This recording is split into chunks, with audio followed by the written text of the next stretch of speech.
everybody. Well, I guess we should probably start with questions because I don't have really much to say. So, does anybody have any questions? Go ahead. Kind of the obvious question is, do you know what's next for you after losing the title? You know, I've been... won it in July, right? How do I win a match with a broken hand, have the match of my life on top of the mountain, and I walk into the G1, shit the bed in the G1, and this is the next big thing I do since the G1. What I do tonight, I talked a big game, I talked a lot of crap about Cody Rhodes, and then what did he do? He out-wrestled me. He rolled me up. You plan for a guy, you think he's one way, and then he outsmarts you, and he beats you with a wrestling move. So, what's next for me? I don't know. I know I'll be at, what's the next King of Pro Wrestling? I'll be there. I'm sure I won't be doing much because I don't have a title and I got nothing to fight for. I don't know what's next for me. And after that, I don't know. There's a Super Junior Tour. Unless I lose a bunch of LBs and try to be a junior, I don't think I'll be on that. And then what? Tag league. So I guess tag league. I don't know. Maybe I'm a tag team wrestler. I don't know because I'm not the U.S. champion. So I don't know what's next. Juice, 2 questions. What can you learn from this, and how much did the G1 take out of you? Well, we'll do the first one first because I think that one, I was already kind of like running on. I felt like, when your iPhone says 20%, that's how I felt like I was walking into the G1.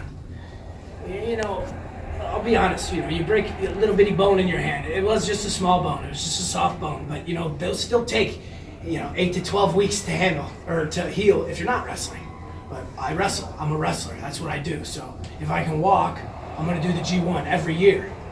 Because Tanahashi, I don't want to get off, how I can get. I don't want to go off on a thing, but I want to be like a guy like Tanahashi. He's done 18 of these. He's tore about every muscle.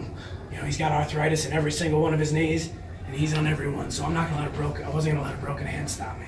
But even with that being said, it's in your mind. You're thinking about it. You're thinking about a broken hand. You're trying to have a good match. You're trying to beat the best. Those are the best 19 wrestlers in the world. The best heavyweight wrestlers, I'll clarify. And then me. I have to have 2 good hands. I have to have all my bones, all my muscles. I have to be in the best shape to hang with these guys. Who's out there right now? Ishii, Okada, Kenny, and Ibushi. All 3 out of 4 of them were in my block, and I got a broken hand to worry about. Believe it or not, I somehow, as that went on, I kind of came out of it. Towards the end, I was feeling better, but I went in already, 2 feet in quicksand. So I don't know. It took a lot out of me. It was the worst. It was a terrible G1 performance. I wouldn't be surprised if I'm on the bubble next year to be in it. And what can I learn from this match?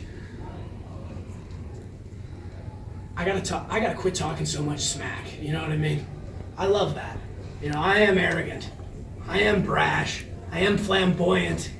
I like to talk shit. All right, I'm sorry I said S-H-I-T. I know we're trying to clean up the language around here. I like to talk smack, And so does Cody, but I fell right into Cody. Fell right into him. You think you know Cody. You think he's going to have Brandy out there. He's going to do the Macho Man, Miss Elizabeth thing. And he does. And what's he do? He beats you with a rope. So and I'm still going to the people. I'm still worried about these people. I'm still ready to go through the curtain wondering, are they going to like me? Are they? I always wonder that. Are they going to like me? Anywhere I wrestle. And you know what? No offense to every single wrestling fan out there, but I shouldn't give a damn what anyone thinks. I gotta win.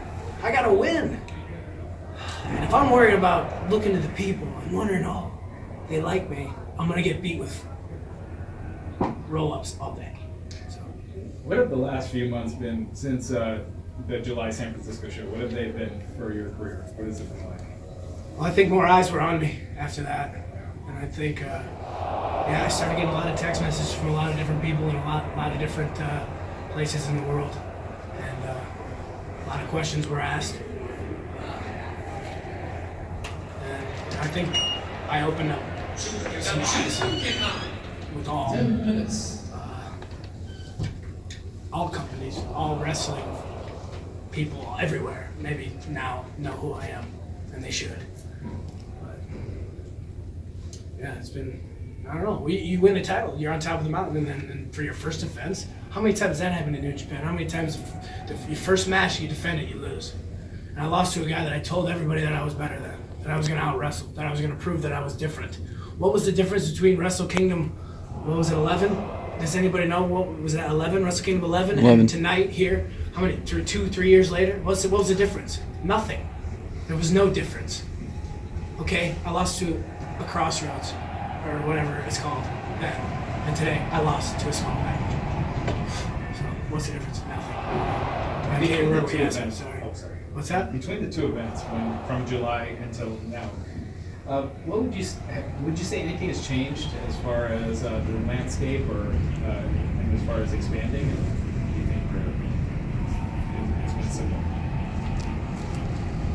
Do you think it's been similar? I think it's been similar. We came back here. I don't know. I'm not the right guy to ask. There's a lot smarter people than me to ask that question to. But I feel like you do a small room where everybody's standing on the ground twice in 2 nights. You sell it out twice. You go to San Fran. You do very well there. Or no, you come here. Then you go to San Fran. Then you come back here. I don't know. To me, that might be. Is that a step in the right direction? I don't know. But I want to see this grow, and I want to see it go. No offense to Long Beach. No offense to California. But man, there's New York City out there, and I know we're going. There's Chicago out there. There's Miami. There's Houston. There's pro wrestling fans all over our country and all over Europe. And New Japan pro wrestling fans all over. So let's get our asses out of California. Let's go. And let's really grow this mother. I'm doing good with this F-word thing. I really am, and I hope people are paying attention. You talk about you talk about the MSG card. Yeah. When you go there, you hope to be on the card. You hope to be fighting for the U.S. Championship on there. Dude, I hope to be on that. But first and foremost, I hope to be on that card. But obviously, yeah, you want to be in a big singles match fighting for a big championship. The U.S. Championship would be great. But as of right now, am I on that card? I don't know. What would you say? I don't know what I would say. We'll see. I know I got to start turning this around. Lovable, it's ROH and it's New Japan. How many wrestlers is that? 50? Everybody's going to want to be on that. It's Madison Square Garden, the most famous arena in the world, and it's sold out. So, yeah, I want to be on it. Am I going to be on it? I don't know. Goose, I think you are going to be on it, but how much does this loss sting tonight compared to other losses in your career, considering it was your first major title and you lost it on your first defense? It sucks because I was kind of known for a while to be a loser. It's kind of like I was a loser. I lost. And every once in a while I won. And I surprised people. And then I won a championship. And I'll be honest, I got a little bit too big for my britches. I put my foot in my mouth and I talked a lot of crap. And I thought, or maybe I wished myself into. I acted like I was better. Maybe I wasn't. Maybe my head got a little bigger, but I don't know if my wrestling ability got any better. Has your respect increased or decreased for Cody Rhodes after tonight and some of the antics he and Brandy pulled? It is increased. It is.